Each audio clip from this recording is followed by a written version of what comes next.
But let's go straight to the big story, which is the National Economic Council yesterday endorsing Nigeria's Agenda 2050, months after President Buhari launched the National Steering Committee for the preparation of the medium-term National Development Plan 2021-2025 and the Nigeria Agenda 2050. The new development plan looks to increase Nigeria's real GDP growth by 7%, create 165 million new jobs, and reduce the number of people living in poverty to 2.1 million by the year 2050, from the 83 million people estimated in the year 2020. My guest on this tonight, Wilson Erumebor. Wilson Erumebor is a senior economist at the Nigerian Economic Summit Group, and out of our studios in London is a development economist, Professor Ken Ife.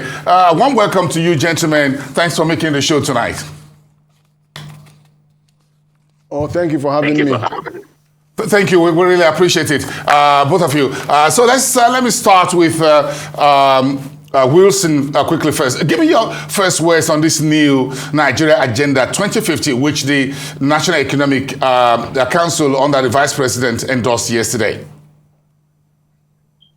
Well, thank you for having me once again. I think this is a welcome development, right? And I think it's good for two reasons, basically. The first reason is because back in 2019, I was part of a team that put together a presentation on the Nigerian economy, which looked at actually Nigeria in 2050, 3 scenarios for Nigeria in 2050. And part of what we did was to provide the different trajectories for Nigeria, best case, worst case, and moderate case. And so for me, this is almost like a personal contribution to the development, agenda for Nigeria.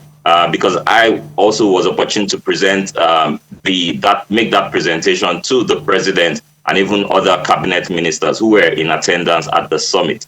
The other thing, which is even more important, right, is the fact that development is not coincidental. There is no nation that develops by mistake, right? So we need such kind of an agenda to set the pace, set up the long-term goals, break them into medium-term plans and start implementing. And so, given that, I think this is something very good, worth having. That we should have had it a while ago. But also, one of the emphasis that we also made during that presentation in 2019 was the fact that it's good to have a good plan, but we also need to focus more on the implementation, because having a plan that's not well implemented, of course, is not good enough for a country like Nigeria.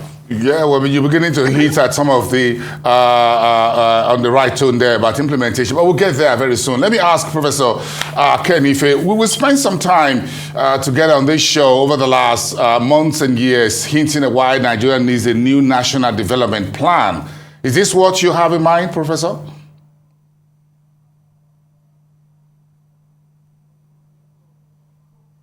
Long-term development plan. I chaired the technical working group on bioeconomy, digital economy, science, technology, and innovation. And then we worked to lay the foundation for the Agenda 2050.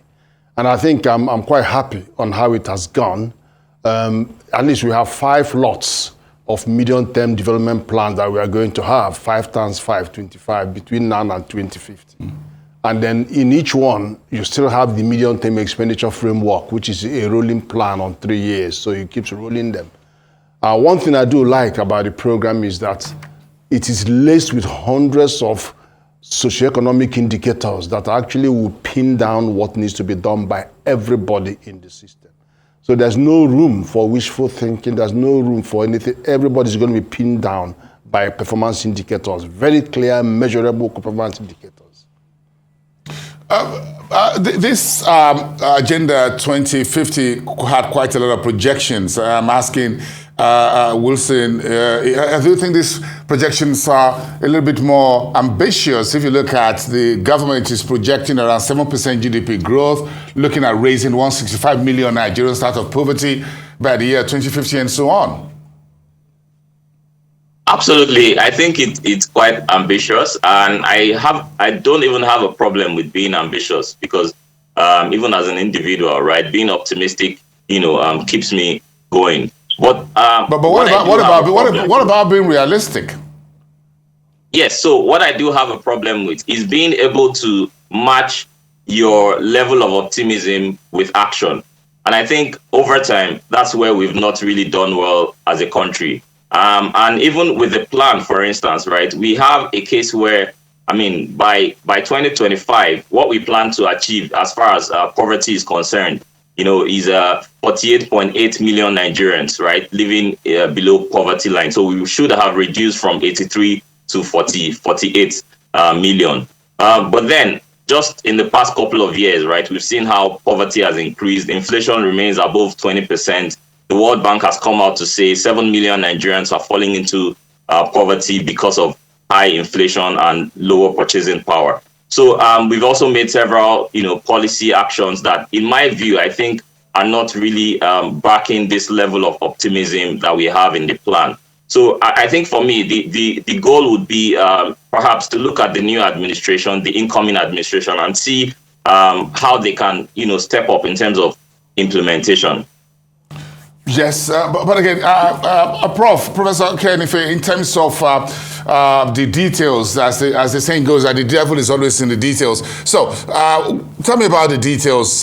Do you think we can do 7% over the next, between now and 2050, looking at where we are right now, beyond 2023 election, setting agenda for that 2050? Wilson, let me come to you very quickly. Wilson, are you there? Yes, thank you. So, if you go, we're going through our transition election in a few days' time. How should the new administration treat this newly floated development agenda that President Buhari's administration is rolling out towards the end of his administration?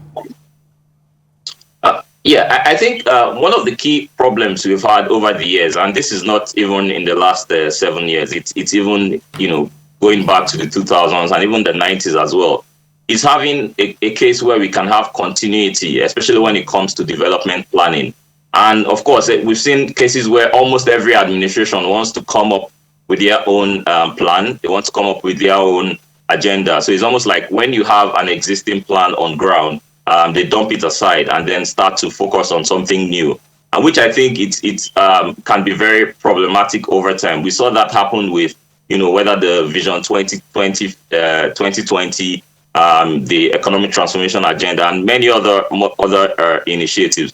But I think in development planning, right, what makes a plan successful, one of the key ingredients is consistency, and also being able to, because even consistency in a way also affects how you're going to implement the plan. So what also gives me hope with this new plan is that it wasn't just developed by the government itself. A lot of stakeholders, including the Nigerian Economic Summit Group, was heavily involved, across the different areas and the different sectors. So I think, yes, if this is something that, a new administration can work with. Perhaps, yes, there could be areas where maybe the administration would want to align with their own maybe manifesto and national plan. The plan is not a constitution, right? The agenda is not a written law, as it were, right, as it is now. So there are areas where there can be some level of flexibility. But what's important is that we have that long-term goal, and then we're working towards it as a nation. Yes, long-term goal, we're working towards it as a nation. That's where the issue is again, because like you said, it's not cast in stone, but again, it's developed by an administration, and we want to believe that the administration has the best interest of the country, and with all of you stakeholders, the NESG, and a couple of other individuals and others who put heads together to put the Agenda 2050 together. So we can, in a manner of speaking, say this is our development plan, this is where we're going. So in terms of implementing it, therefore moving forward, and of course the Fitch Ratings just released a report yesterday highlighting the importance of post-election policies for Nigeria. Why is this crucial, do you think, in your opinion, Wilson? Yeah, I think that was a quite interesting report by Fitch. They emphasized a lot that sound policies and very good implementation are required. And for me, those are the bedrock of a strong economy, right? You need to have very good policies, and you must match that with implementation. And The reason is because a combination of these two factors, right, they bring some level of certainty to the environment, especially when you're looking at investors, right? Investors want certainty. They want to be sure that, when they make huge commitments to invest in a sector, tomorrow a new government or it won't come and, overhaul some of those policy decisions that would, in turn affect their investment and returns. The other thing is also on consistency as well. When you have a plan, right, you need financing. How if you have a case where there are sound policies, very good implementation. I think one thing it delivers is the fact that it ensures that level of consistency. So I think going through that Fitch report, I think they kind of highlighted that a lot to say that, look, as like Nigeria is changing administration, we must also ensure that we have very sound policies. We ensure that we continue some of the good things that we've started. Areas where changes are needed, we must ensure that we fast track those areas, and more importantly, to ensure that we can attract critical investments, whether from local or even foreign sources to critical sectors of the economy. Thanks, Wilson. Let me quickly ask Professor Ken Ife in Abuja studio. Sorry, Professor, we lost you momentarily there, the audio connection. Good to have you back. So, this administration has just a couple of months left till June, May the 31st, but then your committee on Ministry of Finance Incorporated was put together, the council and all of that. Then you've got a business, a few days ago, late last week, signed the business facilitation, the omnibus bill, which kind of codified a lot of ease of doing business, which PEBEC has been working on under Dr. Jumoke Oduwole for a number of years, for 7 years. And now we have this new national agenda for 2050. Do you think this is a little bit too little too late, or would you say it's better late than never? It's better late than never. The government is a continuity. And I'm quite happy that they actually ended up passing that omnibus bill. And look at just one item there. The national single window, how that has derailed our customs revenue for more than 10 years. In 2010, I was fighting like mad on that particular national single window. And then that is holding back the whole of ECOWAS, because we have to implement a national single window in Nigeria before we can now link into a regional single window. And everybody's ready, waiting for us. And then traders are voting with their feet, going to the neighboring countries to go and clear their goods within 48 hours, and then come and spend 3 weeks or 1 month trying to clear goods in Nigeria. So it has come. And it's not just that. You have the ease of doing business. Almost every indicator there is affected. And then you have them also imported into the 2050 agenda. So I think it's never, you have to do this. Whenever it comes on the table, then we have to run with it. And I think I'm happy that eventually we've all got all these around the table. And people are going to have to play their part. But it's not just delivering these, but go on. Yeah, please go ahead, Professor. Please go ahead. Now, what I was going to say is that the bills are there. The policy framework have always been there. The legal instrument backing it is now there. And then you now have all of them captured in a 2050 development plan. If you look at that plan carefully, you will see hundreds of indicators, performance indicators, and triangulation of these indicators. So there's no running away. You have to deliver those.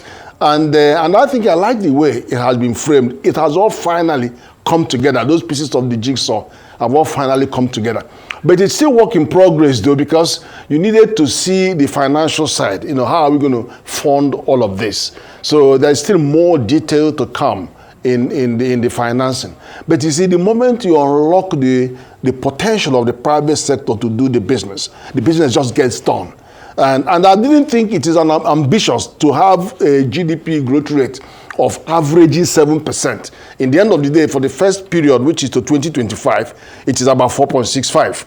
The next period of it was 8.01, and then the third period 8.4. But that is not too ambitious, because if you look at Niger Republic, look at the other country, Togo, and all this. They are all in single digit in the next 4 years. So why would Nigeria, raise alarm that we are hoping to get to 8? So they are all heading double digit, all these countries, Francophone countries. So what is holding Nigeria is unlocking those factor productivity items that we have. And once we do that, private sector will take will invest so much money. And we have evidence. If you look at the comparative figures, you see that Nigeria investment, domestic investment, is actually what is driving our growth rather than foreign direct investment and foreign portfolio investment and all of that. Wilson, let me ask you, senior economist at NESG, are you hearing the right soundbite from the political circuit so far, giving you an idea that whoever among the contestants looking to become the country's next CEO will be able to hit the ground running on those key policies that are important to start implementing from day one without really rewriting the rules of the game in terms of business, economy, markets, and investments and finance?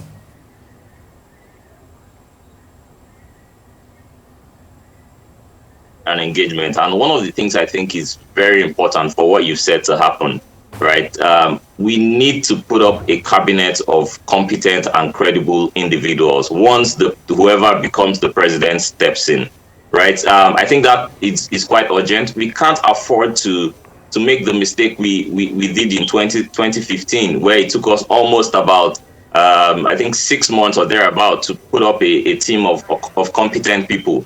To put up a team of ministers, rather. So I think we need to understand that the times are different right now. I mean, Nigerians are really going through a lot, especially whether you look at it from a monetary policy, angle, even on the fiscal side, inflation, unemployment, poverty, and all of that. So we can't afford to waste time to hit the ground running, whoever becomes president. Put up a team of ministers, and then there are some quick wins, key areas that we can, easily address, over time, within a short period of time, areas that we need to focus on in the medium term and long term. Hopefully, by then, we shouldn't have a case where this Naira shortage, right, is persisting, because we don't need any more hardship, as it were. Even though I honestly think that, the way we've approached this policy, even though the goals might be quite clear and good, but the way we've approached it, rather, is not the best way we should. I mean, there are other ways we should have. It's almost like us digging a hole for ourselves and falling into. Why would people be paying money to get their own money, right? So I think, sometimes you look at the system, right? We don't have to create more problems for ourselves than we already have. So I think issues like that are areas that whoever comes in deal with that. Issues relating to fuel subsidy, macroeconomic stability, ensuring that we can, start producing for both local production and exports. Because as it is, we're not, producing enough for even local consumption, especially when you look at the import bills and all of that. Okay, thank you, Wilson. Let me put a final question to Professor Ken. As far as the latest inflation for today is concerned, inflation was going down a little bit in December, then suddenly turned north. What's your take on that, Professor Ken? Well, I'm thinking it will still drop a little bit, just a little bit. But that tells you one part of the story. Even though there's still some marginal rise, but it's on the whole, you'll still see a small, a little dip on the thing. But let me tell you something. What excites me about the current situation is they say that necessity is the mother of invention. We just came to a point where most hopes were dashed. But now that everybody is now challenged, you have the league. Look at 7 years that it took to work up this trade facilitation bill. And look at how long it has taken to do the omnibus. Look at 2 years. We started this reform, Murphy reform, from 2020 up on this. And Nigeria has gone through 2 recessions in the last few years. And then we've gone through the worst pandemic. So all of the problems have all come, but there is hope. And let me give you an example. If you look at trade facilitation according to WCO and WTO, costs 10 to 15% of the total trade volume. The total trade volume for Nigeria is about $100 billion. $15 billion annually is what is lost by lack of trade facilitation. And who pays that bill is the Nigerian private sector. And so that's why it is music to my ear that finally we've gotten over this whole issue about this, single window. But there are many more agenda, like authorized economic operators, and there are many more custom facilitation projects that I've worked with in the World Bank.